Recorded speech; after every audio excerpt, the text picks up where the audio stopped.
Seventh graders, how you doing? This is Mr. Garnett Cook. Hope you all had a good week. We're entering what really will be the last week of, I guess we would call sort of serious focused work.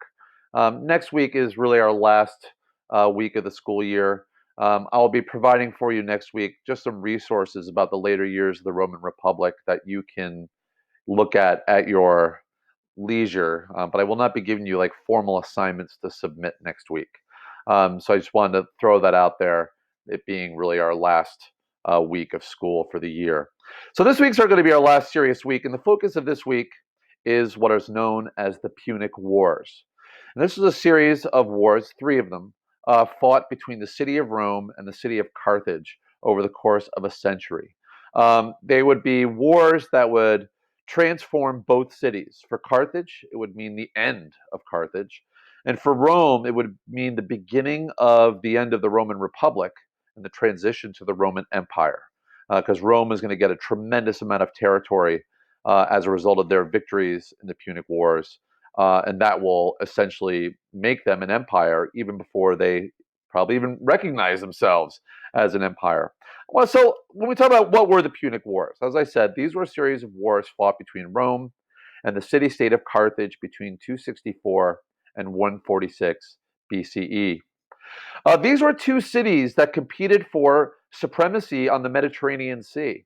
They were the superpowers of the Western Mediterranean, and I'll say a little bit more about that in a second. And Rome would win, and Carthage would be destroyed as a result of these conflicts. These are this is a transformative event in the history of the ancient Mediterranean world. It would have huge implications for many places throughout the Mediterranean world after 146 BCE. I want to start with what Carthage was. And, Carthage is often forgotten in ancient history because it lost in the Punic Wars. But it's important to point out that at the time of the founding of the Roman Republic and through the early years of the Roman Republic, Carthage was the most powerful city in the Western Mediterranean. All right. They were as powerful in the Western Mediterranean as Athens was or Sparta was in the Eastern Mediterranean. Carthage was the number one economic power, and they were the number one military power. This is an artist rendering here, by the way, of the harbor at Carthage. This massive complex here is where ships coming in and out of Carthage from the Mediterranean were moored. And it was the center of Carthage's economic activity. You'll learn a little bit more about that this week. So this was a powerful city. It was located on the coast of what is now modern-day Tunisia, along the Mediterranean coast of Africa. I'll show you a map in a little bit so you can see exactly where Carthage was. It was founded around the 8th century BCE. It was believed that the city was originally founded by a group of seafaring people known as the Phoenicians. And the word Punic is actually a Latin word for the word Phoenician. So when they talk about the Punic Wars, they're referring to the wars with Carthage, who are descended from Phoenician people. Carthage had a large commercial empire, trade. They dominated trade on the Western Mediterranean. If you were going to trade in the Western Mediterranean, you had to deal with Carthage. You had no choice. So they had a huge harbor at Carthage. They controlled trade, and they really had a trading empire that spread to the islands of Corsica, Sardinia, and Sicily on the western coast of Italy, also along what is known as the southern Iberian Peninsula, where modern-day Spain is located. So they had their own sort of mini sort of economic empire at the time of the start of the Punic Wars. That's a really important point. And it's important to remember that Rome was kind of the upstart. Rome was sort of challenging their supremacy.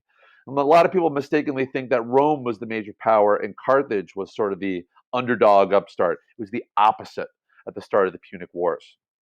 So they are the major rival of Rome. Okay, if Rome is going to be a growing power, eventually they're going to butt heads with Carthage, and eventually it's going to dissolve into conflict. So the Punic Wars are fought over the course of about a century. On the map here, you can see this is where Carthage is, right here. Okay, modern-day Tunisia, right there on the Mediterranean Sea. And then, of course, across to their northeast is the city of Rome. It took about, I believe, 3 days to sail from Carthage to Rome. Okay, this is Sicily here. The islands of Corsica and Sardinia are here, And over here is the Iberian Peninsula, where modern day Spain is, where Carthage also had a lot of influence. So Carthage had a big Western Mediterranean power. I want to give you a quick snapshot of each of the three Punic Wars. You'll learn a lot more about them this week. The first Punic War was fought over a 23-year time period, and the main focus of that war was the island of Sicily. Sicily was economically really important in the Mediterranean because you could see it geographically. If you're sailing from the Eastern Mediterranean to the Western Mediterranean, Sicily is right in the middle of your path of travel.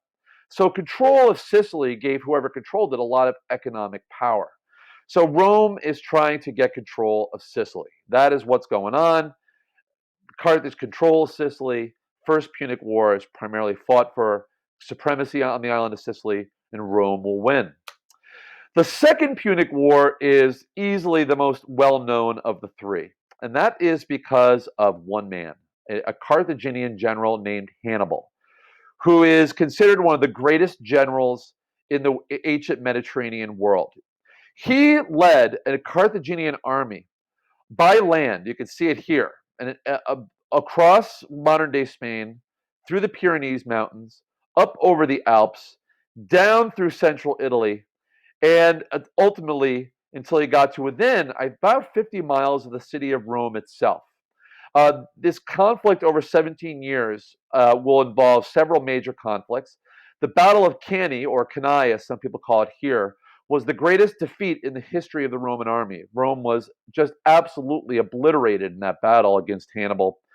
Um, and ultimately, Hannibal loses because his supplies run out, and he is forced to return to Carthage toward the end of the Second Punic War because Rome is making a move on Carthage. He's forced to defend the city.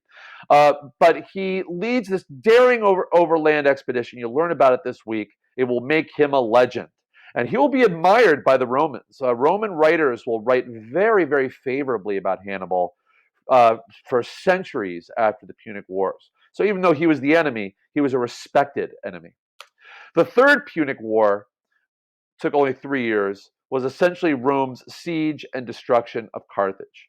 Rome decides once and for all that they're going to wipe Carthage off the map, and they surround the city, they attack the city, they penetrate the city's walls, defenses, and they essentially destroy the city. They burn it to the ground. Carthaginians by the thousands are captured and sold into slavery, and that is effectively the end of Carthage.